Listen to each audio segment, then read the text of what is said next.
What's going on, guys? Welcome back to Carefree Lewis G and welcome back to another match preview. And we got West Bromwich Albion away at the Hawthorns on Saturday. It's a game that we should be looking to get 3 points in. West Bromwich Albion aren't doing well in the Premier League. I think they're 16th right now in the league. And we're looking to try and get our 4th win in a row in the Premier League. So things should be okay for us. We should be getting the 3 points in this match. But they're not going to make it easy for us because we know how West Brom play against the big teams. They're going to sit back, they're going to frustrate us, they're going to time waste, and they're going to go out and play for the draw. So we need to be ready, we need to be prepared for that. We need to be prepared for the fact that we are going to dominate play, we are going to dominate the majority of the ball, and we just need to take our chances as they come. If we can take our chances, we should be able to easily bypass West Brom and move on to the next couple of games because we don't have a free midweek until 2018, so we need to start taking the wins as they come because it's going to start to get harder for us. In terms of injuries, Victor Moses is still out. Batshuayi's injured himself in Belgium international duty. Alvaro Morata was injured, but it was a slight injury, but he's back, so there's not really much to worry about with him. Gary Cahill and Danny Drinkwater are both fit with minor injuries to them as well. And also in what I'm hoping is good news, David Luiz has travelled with the Chelsea squad. Hopefully that does mean he is starting to come back into contention for the Chelsea team. There was rumours of a bust-up with Antonio Conte. Hopefully David Luiz is back playing for Chelsea because on his day he's one of the best defenders in the Premier League. So I'm hoping he starts. Do I think he's going to start against West Brom? Wouldn't bet on it. Personal opinions, not based on anything, but I do think he'd start against Liverpool. For West Brom, not much injuries for them, but Nasser Chadli and James Morrison are both out for them, which is going to be a huge blow to them.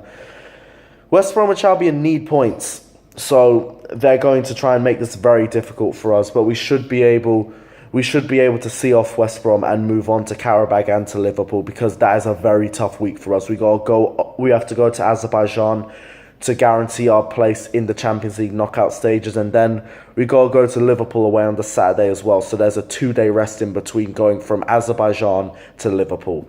So we need to manage the team well. We need to manage the lineup. We need to manage the way we play well and try to not fully fatigue ourselves in the next 3 games because it's gonna get hard. Moving on to the squad lineup. It's going to be pretty straightforward. It's going to be Thibaut Courtois in goal for my predicted 1 to 11. Courtois in goal.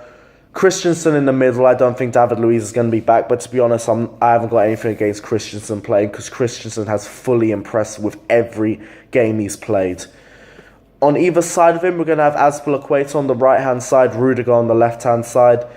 Gary Cahill has come back from injury. He has had a pretty decent last few games, but I'd rather rest him for the Karabag game and play Rudiger and Azpilicueta instead. I personally just want to play the best we have in the Premier League because we should be able to see off Karabag. Moving on to the 4 in the middle. In wing-backs, we're going to have Zappacosta with Victor Moses out injured. It's an easy choice. Zappacosta will start, but to be honest, it's another one where I'm like, Zappacosta has not really done much wrong this season. He had an iffy game against Roma in the home match, but other than that, he's been pretty impressive, so I haven't really got anything against him starting. Marcos Alonso's going to play at left wing back, and he's going to be fully fit for this one now. He has suffered from fatigue over the last few weeks, but with him not being featured in the Spain squad for the international games, he's going to be fully back. He's going to be at 100%. And it's going to be a pretty tough few months for him. He hasn't missed a Premier League or a Champions League game, and I don't think that's going to change. So I don't know how he's going to be feeling when December comes, when the Christmas period comes around. But for now, we just need to keep him fit, and he's a bolt-on to start for us. In the middle, I'm going to put N'Golo Kante, another one that I don't really need to say much about. He's fit, he starts, end of. And on the other side of him, this one might be controversial, but I put Cesc Fabregas.